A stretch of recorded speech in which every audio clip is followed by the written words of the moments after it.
Ah, look who it is. Hi, Mervyn. How are you? Hello, Matt. I'm doing good. How are you? I'm really good. I'm really good. So, Mervyn, me and Mervyn have worked together for a long time. We've written a couple of books together, so we know each other. We know each other pretty well. How was your Christmas? It was good. Yeah. Excuse me. Well, it was good other than the fact I had a virus, so I wasn't well, hence my voice might break up once or twice.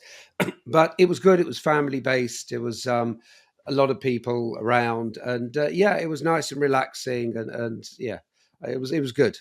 No, absolutely. And it's kind of like the UK is very strange at this time of year. It's like this weird time between Christmas and New Year. I Yeah, think the world just goes back to work and does stuff. But if you're in the UK, you kind of sit around and do nothing. It's a very I know. it's a very I strange one. I know. I was explaining to somebody yesterday that when I started work, it literally, I worked until 6 p.m. on the 24th of December, and I was back in the office again at 8:30 a.m. on the 27th of December.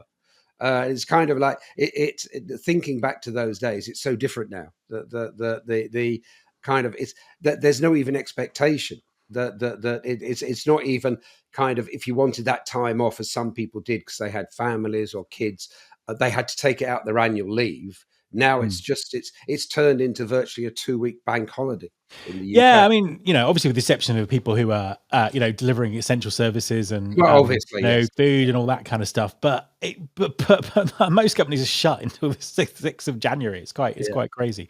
But anyway, we'll just, I forgot to say, just tell us a little bit about what you do for people who may not have seen your great work before. Okay, I'm an analyst, writer, content creator, co-author of two books with Matt. About to start work on a third one. I have a smaller podcast, nothing as great as Matt's, called HR Means Business on HR Happy Hour Network. And a lot of the time is done research, writing, trying to make sense of data, trying to make sense of trends, and what's going on in the marketplace, and communicating that to the wider HR and TA community, and sometimes speaking at events and running workshops and things like that. So it's a lot of different things, shall we say? No, and you're exposed to kind of a lot of different people and a lot of a lot of really interesting kind of information and opinions and all that sort of stuff. So I'm going to ask you the same question I asked Lynn, which is, what surprised you most about this year? What? Now I heard you ask her that, and I thought, oh, he's not going to Oh, ask me that. of course I am. Um, I think that I suppose along the lines maybe of same. What surprised me most was the amount, the volume, and the amount I hear about AI and how everything's changing, and how the day-to-day lived reality of most of our people in the workplace and most of our job seekers hasn't changed.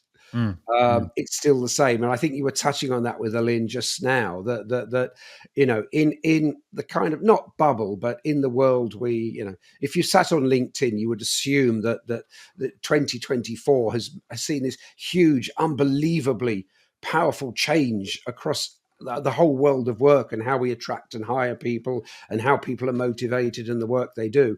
But ultimately, day to day, people are doing it the same way. And as your chat with Alin just now, that if I speak to people, particularly younger people who've maybe second, third jobbers who I know, tend to know their parents probably as opposed to them. But and they say to me, "Oh, you worked in recruitment for number of years. What should I do?" And of course, all they're being asked to do is to write a CV and Mm, send mm. it in, and they're not being given a job spec. It's kind of like it's somewhere we talk about this fantastic new way of doing things and how we can do things and the unbelievable opportunities that are available to us to work better, to treat our people better, to make things more seamless and everything. And yet there are still so many pockets of the world of work where things are operating like they did 10, 15 years ago. No, I completely agree with you, and I think I think the issue is that this kind of always happens when there's sort of new technology kicking Yeah. around. Kind of gets to recruiting and HR last. In this case, I don't think people kind of really appreciate how quickly this is going to change. because going right back to the start of the show, we're talking about the killer app with AI and things like that. And I think that people will start, as AI starts being used more in customer service and things like that, and we go from those terrible chatbots that know nothing to, amazing things. I think that, there'll be a very quick kind of realization that this is, that there's some kind of amazing stuff going on. And I think, I just think we can expect a lot of sort of very fast change next year.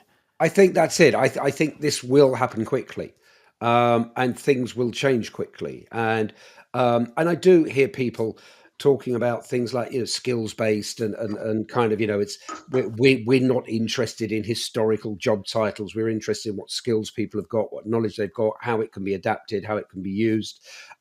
So I do hear people talking about things like that. Whether this communicates itself to job seekers, whether it communicates itself to the people within the workforce, I'm not 100% sure.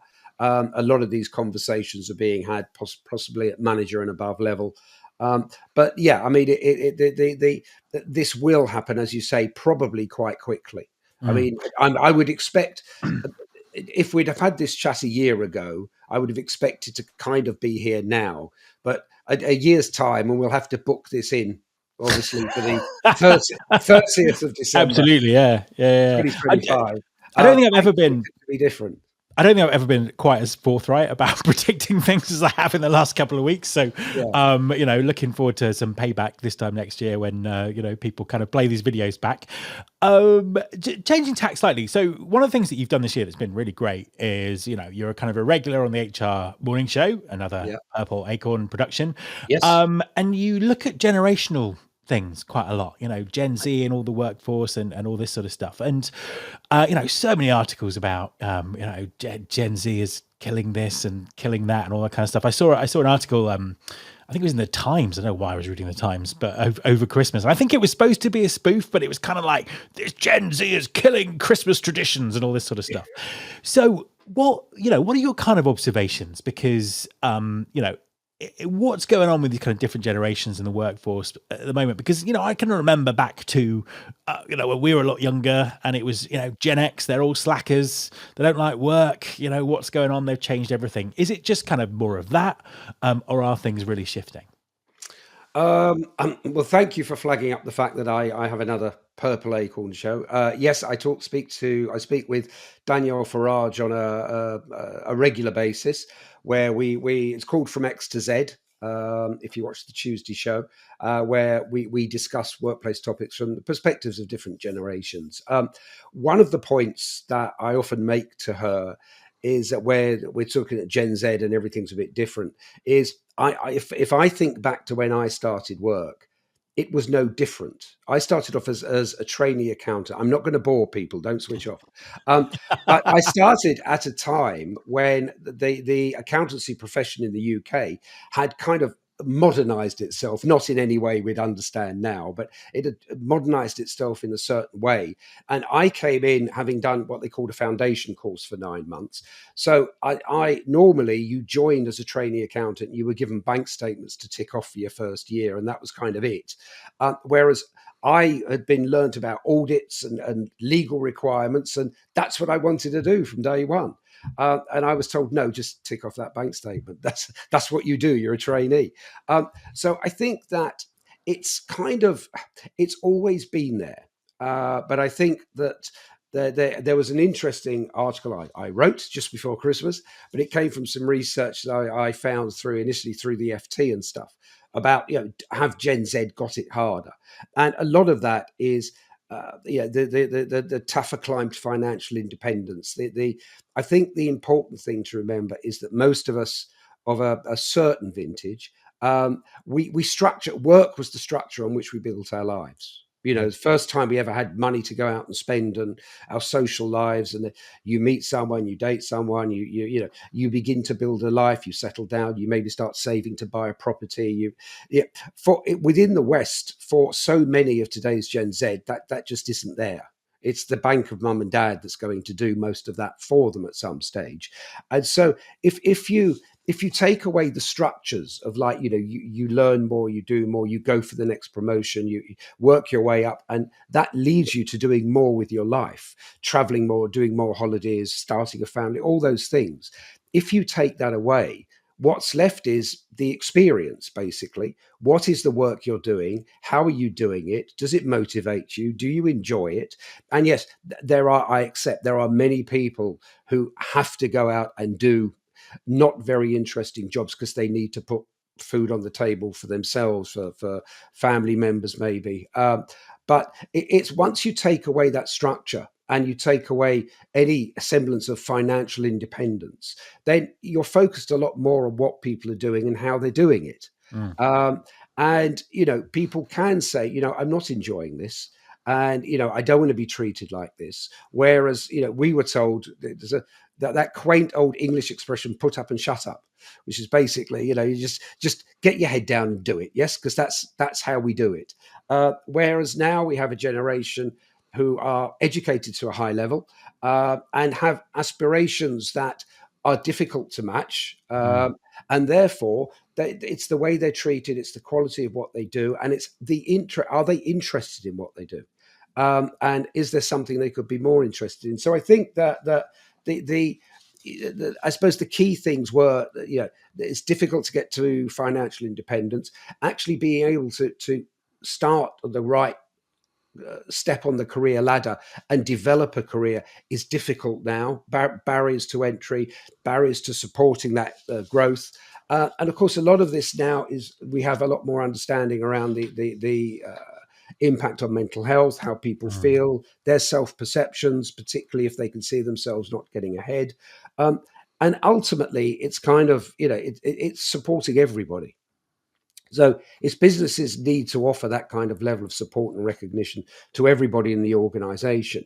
But I suppose for some people, if they are in more fulfilling positions because they're more senior or they've got more experience, so are doing more interesting work, it's finding a way to keep, I suppose, Gen Z interested, to actually give them some kind of agency in what they do and how they do it. Which is why you see so many of them going off wanting to start their own little businesses, wanting to start their own little side hustles, because again, they have an understanding of how they could make that work for themselves.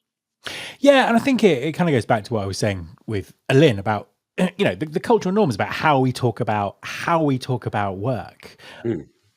A lot of them don't exist anymore. This kind of long-term incentive, either a great retirement or a great career. That's actually not really been the case for quite some time now. But the discourse hasn't really moved on. It doesn't reflect the reality of what work is like now. Yeah, So yeah, really interesting. Just before, kind of before we wrap up, just give us some, about generations or work or whatever it is. Just give us some quick thoughts about, 2025. What can we expect? What are you looking forward to? What are your predictions? I'm looking forward to Arsenal Football Club winning a trophy. No, that's not what you wanted from me.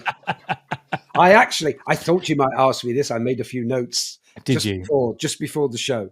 Um, I mean, AI is going to be everywhere. So AI automating. I think we're going to see an escalation in the automation of very routine thing. You were talking about customer service earlier. I've even seen it on the run up to Christmas, helping friends, relatives who maybe don't have the technological understanding I have, understand how they can now do these things without having to physically go to places and go shopping, and it's kind of taking over every area of our lives. I think that you were talking to Alin before about kind of hybrid and remote, or was it Rona? Sorry, I was listening to the whole show, and I think that's obviously going to go on. But I think that there is more. Hopefully, there'll be more understanding. Firstly, that it's a very noisy discussion about remote, flexible, hybrid, asynchronous working. But for something like 61, 62% of the workforce, it's not a it doesn't matter because they Yeah. do jobs that have fixed locations, whether it's things like Yeah. healthcare, construction, and things like that. Having said that, it's the flexibility that's important. I think that's going to be the key thing for the entire workforce is the flexibility. Okay, I have to be in a certain location. I'm a auxiliary nurse. I have to be in a hospital, but it's my schedules. I can have input into how flexibly I work and when and where, and then allowing people to leverage that. And I think that we're going to begin to see, because this half life of a skill is kind of come down into, well, almost days at the moment, I think, isn't it, or weeks. We're going to see people beginning to embrace this constant upskilling, Mm, reskilling, absolutely. and Mm. understanding that they need constant. It's not just, oh well, I've mastered that now, because there's going to be version 2.7 coming in next week, which you don't know anything about yet. No, absolutely. Mervyn, thank you very much. Best wishes for the new year. And Are you to going you to too. wish Arsenal best wishes for the new year? Because my football club is so far behind them in the Premiership, it doesn't matter. But great to talk to you. Speak to you next year. Thank And you. at that point, we're going to trending or ending.